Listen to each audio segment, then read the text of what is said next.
오늘은 우리가 지켜야 할 소중한 선물이라는 제목으로 하나님 말씀을 함께 우리 나눌 수 있도록 하겠습니다. 사랑하는 성도 여러분, 지금까지 살아오면서 우리가 인생에서 받은 선물 가운데 가장 귀한 선물이 어떤 거였어요? 선물 받아보신 적 있으시죠? 헐, 설마 없으세요? 아니죠? 받아보신 게 있으실 거라고 생각합니다. 저는 좀 기억에 남는 게 첫째는 사실 우리 은진이하고 은성이가 큰 선물이겠죠. 또 결혼하고 나서 저희 장인어른이 또 차를 한 대 사주신 적이 있었어요. 그게 좀 많이 기억이 나고, 그 선물을 받다 보니까 귀한 거니까 맨날 닦고 쓸고 빨고 그랬던 것 같아요. 우리 인생 가운데서도 분명히 귀한 선물을 받았을 텐데 그 선물에 대해서 애지중지하게 여기며 소중하게 다루는 것이 맞다고 생각합니다. 또 하나 더 질문을 드리겠습니다. 여러분, 우리 인생에서 져도 되는 게 있고요, 반드시 이겨야 되는 게 있습니다. 져도 되는 게 무엇일까요? 뭘 져도 될까요? 우리 친구들 같은 경우는 친구들하고 하는 게임을 져도 됩니다. 꼭 그냥 얼굴이 붉으시면서까지 이길 필요는 절대로 없을 것 같고요. 우리 옆에 있는 친구들과 테니스 치고 테니스 경기하고 농구 경기하다가 지는 것은 여러분 괜찮습니다. 그리고 부부싸움은요, 오히려 지는 게 이기는 것 같아요. 지난주에도 우리 아내하고 이런 얘기를 하다가 한번 싸울 뻔했는데 결혼기념일이 언제지? 물어봤어요. 그랬더니 언제지? 그렇게 하는 거예요. 잊어버린 거예요. 우리가 산지 한 19년 됐는데 잊어버리면 한가? 근데 문제는 저도 기억이 안 난다는 거죠. 5월 4일인지 5월 6일인지 5월 1일은 제가 목사 안수 받은 날이고 5월 6일인지 4일인지 또 우리 처갓집 형님이 또 그날 결혼했거든요. 그리고 그게 이제 헷갈리는 겁니다. 5월 4일날 저희가 결혼 기념일이었는데 이렇게 하다가 보니까 왜 당신이 그런 걸 잊어버릴 수가 있어? 이제 우리는 겨우 19년밖에 살지 않았는데 어떻게 결혼 기념일을 잊어버릴 수 있어? 제가 이렇게 좀 세게 나간 거죠. 그랬더니 아니 왜 당신은 기억 못해? 하고 그 얘기를 하니까 제가 생각해 보니까 그런 것 같아요. 왜 나는 기억을 못하고 있었을까? 그래서 그냥 서로 유치하네요. 누가요? 할렐루야. 네.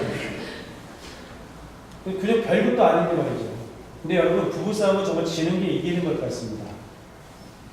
그리고 우리 앞을 추월해서 가는 자동차를 굳이 우리가 그냥 욕하면서 추월해서 또 이겨갈 필요는 없는 거잖아요. 그런데 반드시 이겨야 될 게 있어요. 반드시 싸워서 이겨야 될 것이 있는데 그것은 여러분 믿음에 관한 싸움입니다. 믿음에 관한 싸움에 대해서 우리를 유혹하는 악한 사단의 무릎을 꿇는 것은 절대로 안 됩니다. 그래서 우리 영혼이 파손되는 것은 절대로 있어서는 안 될 일입니다. 우리 주님께서 우리에게 아주 소중한 선물을 주셨습니다. 그것은 바로 믿음입니다. 오늘 저와 우리 성도님들하고 믿음에 관해서 풀어가면서 말씀을 나누고 싶습니다. 우리 있는 곳에 그대로 우리 하나님께서 사랑하시지만 특별히 우리 하나님께서 우리를 사랑하시는 이유는 우리에게 믿음이 있기 때문에 그렇습니다. 믿음이 없이는 하나님을 기쁘시게 못하나니 하나님께 나아가는 자는 반드시 그가 계신 것과 또한 자기를 찾는 자들에게 상 주시는 이심을 믿어야 된다라고 히브리서 11장 6절에 반드시 기록이 되어 있습니다. 우리가 믿음이 있어야 하나님을 기쁘시게 할 수 있습니다. 하나님 살아계십니다. 그리고 주님은 나를 구원해 주시 구세주이십니다라는 것들을 확실히 믿고 주님은 내 인생의 주인이십니다라는 것들을 우리가 확실히 믿어야 됩니다. 이 믿음을 보시고 하나님께서는 우리를 기쁘게 여기신다고 분명히 말씀했습니다. 그런데 이 믿음 지키는 것이 너무 넉넉지 않다는 것이죠. 여러분 경험해 보지 않습니까? 믿음이 참 지키기가 쉽지가 않습니다. 그래서 사도 바울은 디모데전서 6장 10절 말씀을 보면은 믿음의 선한 싸움을 싸우라라고 말씀을 했습니다. 여러분, 믿음에 관한 선한 싸움을 우리는 날마다 싸우셔야 됩니다. 예수 그리스도를 믿을 때에 우리에게 믿음을 주시는데 그 나에게 주신 하나님의 축복의 그 믿음이 가만히 내버려 준다고 해서 이게 성장하거나 갑자기 2배로 뻥충 뛰어가는 것은 아닙니다. 매일 우리가 이 믿음을 지키기 위해서 매일 아침마다 저와 우리 성도님들은 믿음의 선한 싸움을 싸우셔야 됩니다. 누가복음 18절 8절에 보면 예수님께서 인자가 올 때에 세상에서 믿음을 보겠느냐라고 말씀했습니다. 인자가 올 때에 예수님은 반드시 여러분 승천하신 그 모습 그대로 재림하시는 줄로 믿습니다. 반드시 예수님께서 오시는데 이 마지막 때에 믿음을 보겠느냐라고 말씀하셨습니다. 지금 우리가 살아가고 있는 이 마지막 때에 믿음을 지키기가 너무 어렵다라고 예수님은 말씀하셨고 이 믿음을 지키기 위해서 사도 바울은 날마다 우리는 선한 싸움을 싸워야 된다라고 성경은 말씀하고 있습니다. 여러분 생각해 보십시오. 사도 바울은 말이죠. 그는 다메섹 도상에서 부활하신 예수님을 보았습니다. 그리고 그분의 음성을 들었습니다. 그리고 그는 삼천층까지 보면서 천국을 본 사람입니다. 우리는 쉽게 이렇게 말씀할 수 있습니다. 사도 바울처럼 우리가 주님을 직접 만나고 음성도 듣고 천국을 본다고 그랬으면 보았으면 당연히 내가 믿음을 지킬 수 있지라고 우리가 말씀할 것 같아요. 그러나 디모데후서 4장 7절 말씀을 보시면 나는 선한 싸움을 싸우고 나의 달려갈 길을 마치고 믿음을 지켰으니 라고 말씀하고 있습니다. 사도 바울같이 그렇게 천국을 보고 예수님을 직접 만났던 사람도 가만히 있으니까 믿음이 그대로 유지가 됐던 것이 아니라 믿음을 지켰던 것입니다. 날마다 이 사도 바울도 믿음을 지키기 위해서 선한 싸움을 싸웠다라고 성경은 말씀하면서 오늘 저와 우리 성도님들은 매일 아침마다 일어나면서 선한 싸움을 싸우셔야 됩니다. 악한 영들은 우리 마음속에 매 순간순간 아침마다 속삭일 것입니다.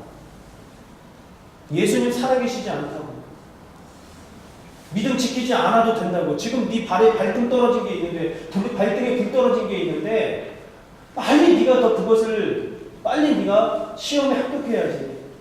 네 지금 학업에, 네 사업에 네가 집중해야지. 믿음 생활은 그 다음에 수없이 여러분 우리를 유혹합니다. 그러나 우리는 매일 아침마다 우리는 선한 싸움을 싸워야 됩니다. 그렇습니다. 예수 그 이름이 가장 귀하고 보배로운 이름입니다. 주님은 나의 왕이 되십니다. 주님은 나의 창조주가 되십니다. 주님은 내 인생의 왕이시며 주인이시고 또한 나의 구세주이십니다. 라고 우리는 매 아침마다 우리는 선한 싸움을 싸워야 되는 것입니다.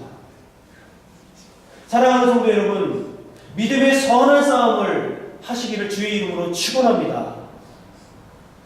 이 마지막 때의 믿음을 지키기는 어렵습니다. 선한 싸움을 하셔야 되고요. 그렇지 않으면 여러분 믿음에 파손할 수 있다고 성경은 말하고 있습니다. 디모데전서 1장 19절 말씀 한번 보시겠습니다. 디모데전서 1장 19절 우리 함께 읽도록 하겠습니다. 시작! 믿음과 착한 양심을 가지라. 어떤 이들은 이 양심을 버렸고 그 믿음에 관하여는 파손하였느니라. 여러분 디모데전서 1장 19절 말씀을 보니까 믿음에 파손한 사람이 있었습니다.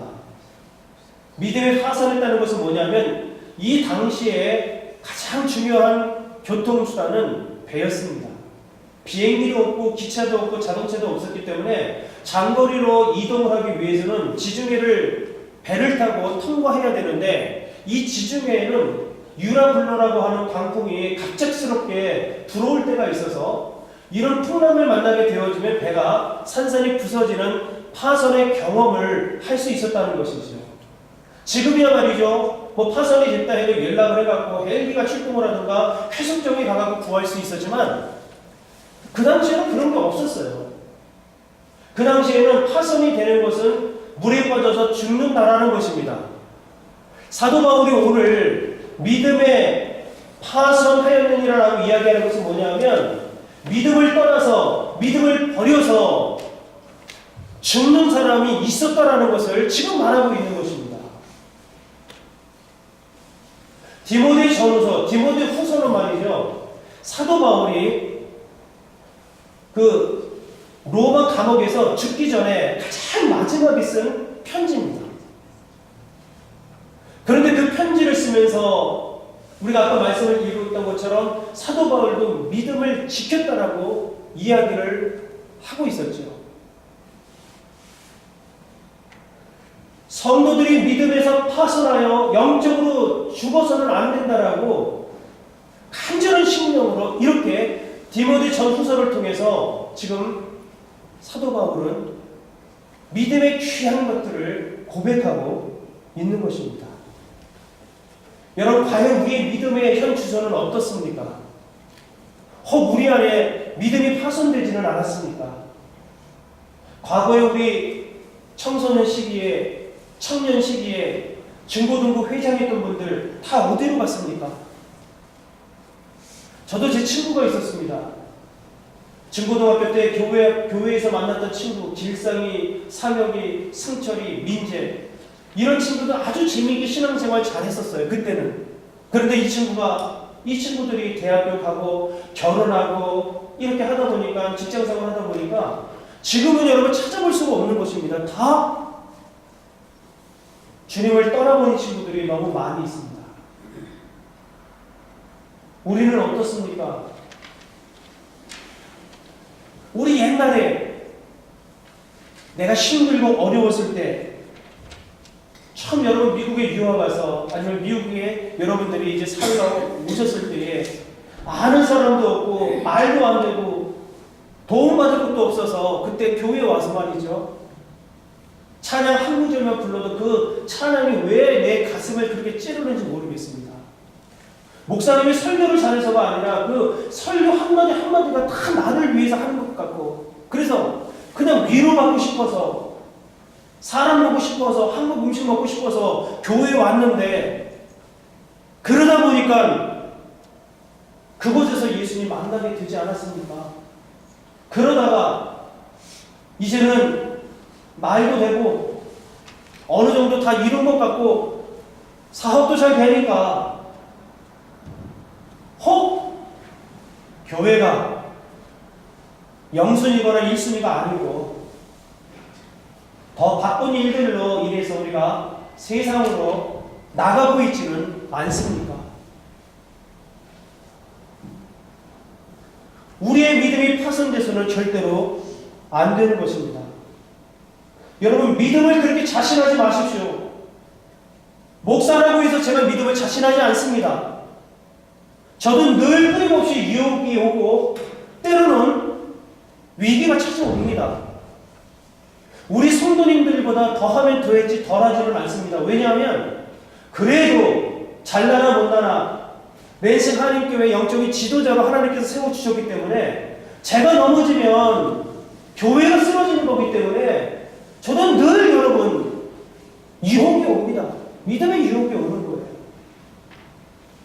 사랑하는 성도 여러분, 42.195km 이 마라톤 경기를 하면서 수많은 사람들이 함께 달렸을 때에 한 1000m 정도 내가 1등으로 갔다고, 여러분 그거 자랑하는 게 얼마나 무서운 일입니까?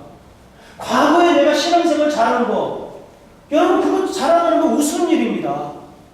정말 중요한 것은 뭐냐면은 내가 42.195를 완주하는 것 아닙니까? 100m까지 1등한 게 그게 뭐 중요합니까? 완주하지 못하면 무너져 버렸는데.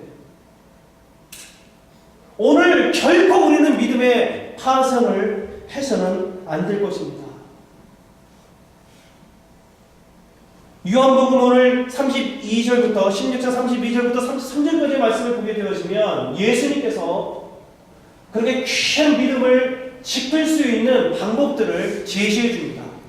오늘 이 말씀을 저뿐만이 아니라 우리 성도님들도 함께 가슴에 새겨서 이 마지막 때에 믿음에 파손하는 성도가 아니라 믿음을 굳게 지키는 저와 여러분들 되시기를 주의 이름으로 축원합니다.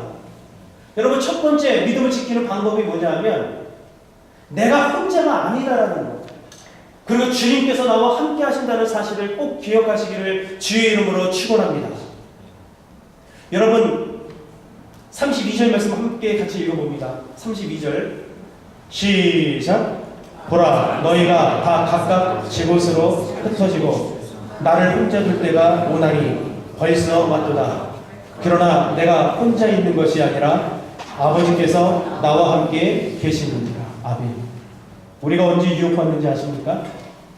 믿음의 유혹을 가장 잘 받는 그때가 혼자 있을 때예요. 하와가 혼자 있을 때에 사단의 꾀임에 빠졌습니다. 다윗이 혼자 있을 때에 바세바에게 음욕을 품고 음행을 저질렀습니다. 우리 성도님들께서 혼자 계실 때에 악한 영들은 여러분들에게 믿음 없는 생각들을 자꾸 집어넣어서 우리를 뒤 흔듭니다. 그런데 오늘 본문의 말씀을 자세히 보니까 예수님도 혼자가 아니다. 나는 아버지와 함께 한다라고 고백을 했습니다. 예수님의 십자가 길을 생각해 보십시오. 주님 가신 길, 그 십자가의 길, 외롭고 얼마나 무거웠던 길입니까? 수많은 사람들이 예수님을 추종하면서 호산나 다윗의 자손이여라고 외쳤던 사람들이 예수님께서 힘없이 무너지게 되니까 다 예수님을 버리고 그들이 다 물러가지 않았습니까? 그러나 오늘 말씀을 자세히 보니까 예수님께서는 나는 혼자가 아니다. 우리 아버지께서 나와 함께 하신다라고 고백하고 있는 것입니다. 제자들까지도 예수님을 다 버렸단 말이죠. 예수님의 수제자 베드로는 닭이 울기 전에 예수님을 모른다. 예수님을 모른다 3번씩이나 부인했던 그런 제자들, 그들도 예수님을 버렸는데 예수님께서는 세상 사람들 다 나를 버려도 우리 아버지께서는 나와 함께 하신다라고 말씀하시면서 오늘 저와 우리 성도님들이 믿음을 지킬 수 있는 것은 내가 혼자라고 외로움이 느껴질 때에 나는 혼자가 아니고 우리 아버지께서 나와 함께하고 계심을 믿는 것입니다. 지금 이 순간에도 우리 주님께서는 우리 성도님들과 함께하고 계신 줄로 믿습니다. 우리 주님이 지금도 우리와 함께하고 계십니다. 동일한 말씀을 사도 바울에게도 주십니다. 여러분, 사도 바울이 어떤 사람입니까? 그의 손수건을 갖다 대기만 해도 병자가 벌떡벌떡 고침받고 일어났던 사람입니다. 사도 바울을 추종했던 수많은 사람들이 얼마나 많았는지 몰라요. 사도행전을 통해서 1차, 2차, 3차 세계 선교 여행을 통해서 교회를 세우고 믿음의 공동체들을 세우면서 사도 바울을 쫓는 사람들이 굉장히 많았습니다. 그런데 사도 바울이 감옥에 갇히고 그가 죽음을 앞두는 그 순간 많은 사람들이 바울을 두고 떠났습니다. 디모데후서 여러분 4장 10절 말씀을 보시면 대만은 이 세상을 사랑하여 나를 버리고 데살로니가를 갔고 그레스게는 갈라디아로 디도는 달마디아로 갔고 하면서 그렇게 사도 바울을 따라왔던 사람이 사도 바울이 로마의 감옥에 갇혔을 때에 한 편밖에 되지 않는 그 감옥에 갇혔을 때에 다 바울을 버리고 떠나갔다라고 고백을 하고 있습니다. 내가 지금 이렇게 이 세상에서 물질을 가지고 있고 건강을 소유하고 어느 정도 권력을 갖고 있기 때문에 사람들이 지금 우리 주변에 있는 것입니다. 어느 순간 우리가 모든 것들을 잃었을 때에 과연 누가 남아있을까? 그래서 우리가 사람을 보면 안 되는 이유가 여기에 있는 것입니다. 엘리베이터 안에 많은 사람들이 차갖고 그 안에 예수님이 계신데 그 수많은 사람들 때문에 우리가 예수님을 보지 못할 때가 너무 많이 있습니다. 지하철 2호선을 탔는데 사람이 너무 많아서 예수님이 그곳에 함께 하셨음에도 불구하고 우리가 그 사람들 때문에 예수님을 보지 못할 때가 너무 많이 있습니다. 그러나 이들은 그들이 내릴 때가 되면 다 내리는 것입니다.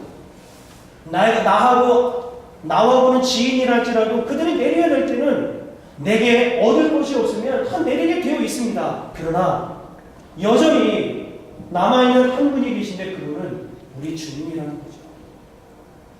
디모데후서 4장 17절 말씀을 보니까 주께서 내 곁에 서서 나에게 힘을 주시는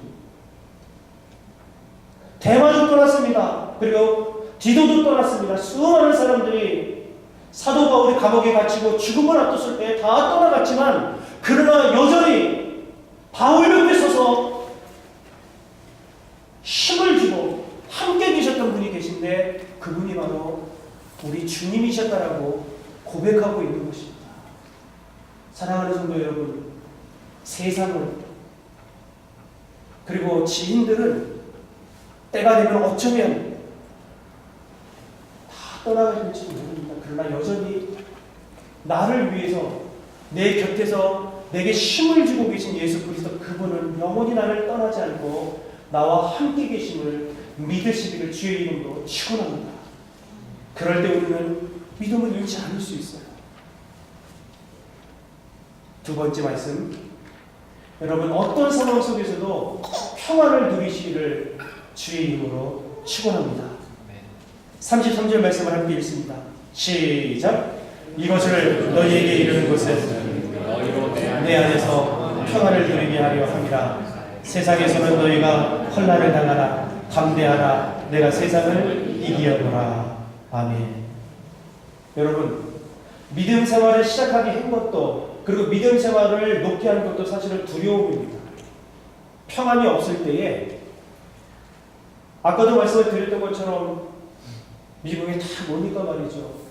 내가 할 수 있는 것이 아무것도 없어서 걱정도 되고 염려도 되니까 내가 교회를 찾게 되어지고 이곳에서 우리 예수님을 만났잖아요. 그런데 어느 정도 정착을 하고 나니까 다른 사람이 없어도 내가 스스로 공부할 수 있고 적응할 수 있고 사업도 잘 되다 보니까 굳이 내가 예수님 없어도 오히려 말이죠. 옆에 보니까 나의 경쟁자는 더 열심히 공부하는 것 같아서 주일마저도 우리가 하나님께 올려드리지 못하지는 않습니까? 옆에 사업자고 말이죠. 주일에도 열어서 수많은 우리 고객들이 다 그쪽으로 가는 것 같아요. 그래서 그 두려움 때문에 주일도 우리 주님께 드리지 못하고 내 인생에 바치고 드리고 있지는 않습니까? 그 두려움 때문에 사실 우리가 신앙생활 하게 됐는데 믿음생활 하게 됐는데 또 그 두려움, 그런 두려움 때문에 또 우리가 믿음생활 올 때가 너무나도 많습니다. 마음의 평안이 없어서 그렇다는 거죠. 여러분, 예수님의 평안은 어떻습니까?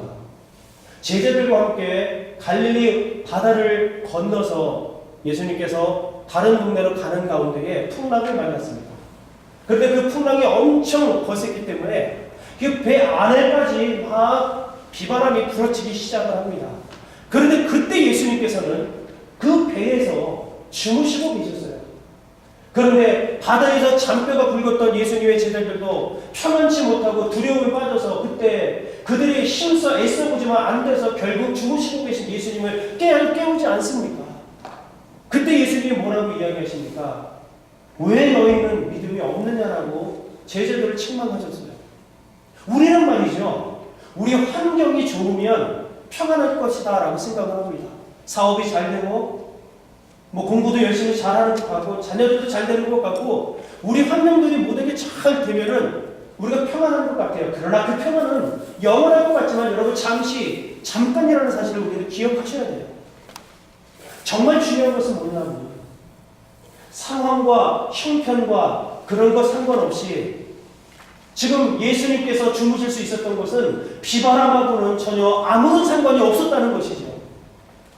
오직 우리 예수님께서는 그분 마음속에 위로부터 내려온 평안이 있었기 때문에 비바람이 쳐도 배가 흔들려도 요동치 않고 그 안에서 주무실 수가 있었던 것입니다. 마찬가지입니다. 우리 환경이 평안하다고 해서 그것이 진정한 평안이 아니라 정말 우리 안에 위로부터 예수님으로부터 온 참된 평안이 있을 때에 내 안에 평안이 있을 때에 주변의 환경과 상관없이 우리는 평안할 수 있다라고 성경은 말씀하십니다. 그리고 오늘 예수님께서는 이런 평안을 누릴 때에 우리는 믿음을 소유할 수 있다고 말씀하고 있습니다. 요한복음 14장 27절 말씀을 보면은 평안을 너희에게 끼치노니 곧 나의 평안을 너희에게 주노라라고 말씀하십니다. 여러분, 평안을 끼치노니, 이 끼친다라고 하는 것은 뭐냐면 내가 너에게 유산으로 남겨주었다 이런 얘기입니다. 예수님께서 오늘 예수님의 평안을 우리에게 유산으로 남겨주었습니다. 또 이렇게 해석할 수 있을 것입니다. 예수님께서 입고 계셨던 평안의 옷을 예수님께서 벗어두시고 그 다음에 승천하신 거예요.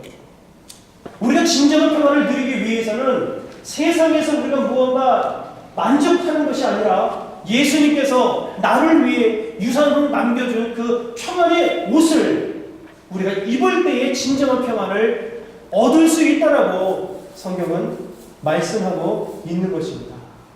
그리고 오늘 우리가 33절에 읽었던 말씀 보니까 한참 더 나아가서 내가 너희에게 평안을 주었으니 이 평안을 누려라고 말씀하신 거예요. 누리라고. 여러분 정말 평안을 누리고 계십니까? 옛날에 그런 어떤 개그 프로그램도 있었던 것 같은데 여러분 이런 얘기 아시잖아요. 어떤 할머니가 신겹게 머리에 붓짐을 입고 가니까 버스 운전기사 아저씨가 할머니가 너무 딱해서 중간에 차를 다 멈추고 할머니 힘든데 좀 타세요. 할머니가 말이죠. 아유 감사합니다 하고 그 버스를 탔습니다. 사람이 없었단 말이죠. 그런데 이 할머니가 계속해서 버스에 탔음에도 불구하고 머리에 붓짐을 입고 가시는 거예요. 그래서 그 기사 아저씨가 얘기합니다. 할머니, 여기 아무도 없는데 그 붓짐 좀 내려놓으시고 편안히 앉아서 가세요. 그랬더니 이 할머니가 하시는 얘기가 아유 기사 양반, 아니 이렇게 버스도 타게 해줬는데 미안스럽게 내가 어떻게 이 붓짐을 내려놓겠어. 이런 이야기가 있어요. 주님이 나를 구원해 주셨는데 얼마나 감사해. 그런데 내가 미안스럽게 어떻게 우리 주님께 나의 문제까지도 맡길 수 있겠어? 라고 하는 사람들이 너무 많다는 거예요. 오늘 주님께서는 이미 우리에게 평안을 주셨기 때문에 그 평안을 여러분 누리라고 하신 겁니다. 오늘 우리 아내가 갖고 온 가방이 이따가 잘 보시면은요, 버버리 가방입니다. 명품. 이게 언제 산 거냐면 산 게 아닙니다. 선물을 받은 건데 한국에서 제가 개척했을 때 개척하는 거 교회가 얼마나 힘듭니까? 그런데 우리 장모님께서 어디 여행을 갔다 오시면서 버버리 가방을 하나 까만 거를 사갖다 주셨어요.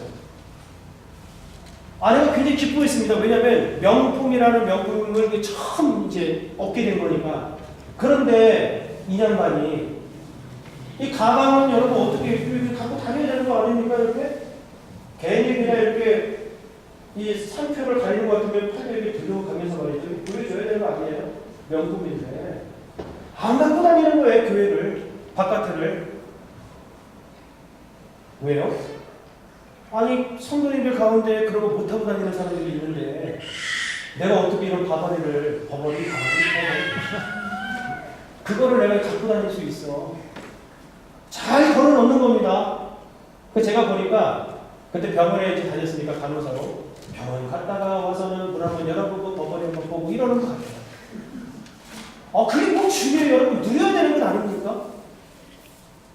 계속 그렇게 해요. 그런데 오늘은 갖고 왔어요. 왜냐하면 미국은 보니까 진짜 명품이 싸대요. 한국보다 정말 싼 것 같아요. 어떨 때 보니까 세일을 하는데 90%도 세일을 하더라.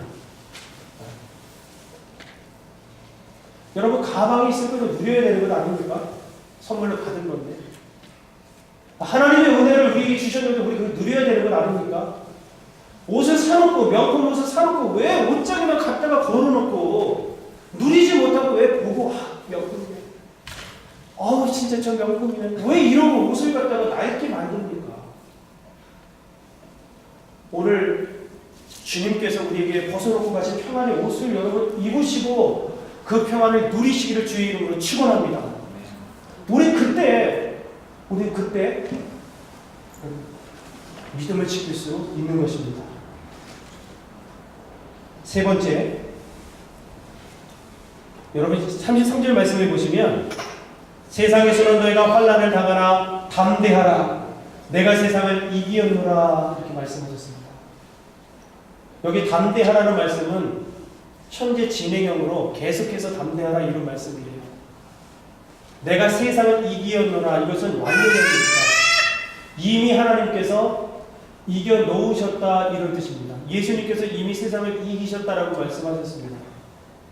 우리가 믿음을 지키기 위해선 이 사실이 굉장히 중요합니다. 예수님께서 이미 십자가 위에서 이 세상을 승리하셨다. 과거형 이미 이기셨다는 것을 우리가 여러분 확신하셔야 됩니다. 마치 이런 것입니다. 한일전 축구를 하는데 이미 이긴 것을 우리는 그 사실을 알고 재방송을 보는 거죠. 그런데 재방송 보면서 여러분 드라마 재방송 보면서 여러분 손에 땀을 쥐면서 어떻게 이러면서 보십니까? 3대1로 한국이 일본에게 이겼는데 그 축구를 재방송을 보면서 어떻게 이러다 지는 거 아니야? 도라이 아닙니까? 그렇게 안 봐요. 우리가 거기서 보는 것은 이영표가 이렇게 패스를 해줘서 박지성이 헤딩으로 넣었구나. 우리 그 사실을 보는 거지. 그 재방송을 보면서 우리가 그렇게 가슴 졸여하지 않는다는 사실이죠. 마찬가지입니다. 이미 예수님께서 세상을 이기셨다라는 거. 세상 안의 모든 것들을 다 이기신 권세를 갖고 계시기 때문에 우리는 담대할 수 있는 것입니다. 계속 여러분들에게는 유혹할 거예요. 야, 세상 이기기 뭘 이겨? 너는 패배자야. 넌 실패자야. 넌 안 돼. 야, 공부해도 안 되잖아. 넌 안 돼. 계속해서 우리에게 절망스럽게 다가올 수 있는데 여러분 그것은 하나님의 음성이 아니라는 것이죠. 이미 세상을 이겨놓으신 예수님 그분을 우리가 믿는다면 우리는 담대하게 계속 지속적으로 담대하게 우리는 이미 승리하신 예수님을 의지하여 믿음을 지키며 나아갈 수 있다는 사실을 여러분 예수 그리스도 이름으로 꼭 믿으시기를 주님의 이름으로 축원합니다. 좀 위로가 되십니까? 오늘 이 세 가지만큼 여러분과 반드시 지켰으면 좋겠습니다. 나는 혼자가 아닙니다. 우리 예수님께서 나와 함께하고 계십니다. 주님께서 두려움을 이기시고 나에게 평안을 주셨고 평안을 누리게 해주셨다는 사실. 그리고 세 번째, 이미 이 세상을 우리 주님께서 이기셨다는 이 사실을 확신하는 가운데에 마지막 때에 믿음에서 파산하지 않고 믿음을 지키는 저와 여러분들 되시기를 주의 이름으로 간절히 축원합니다.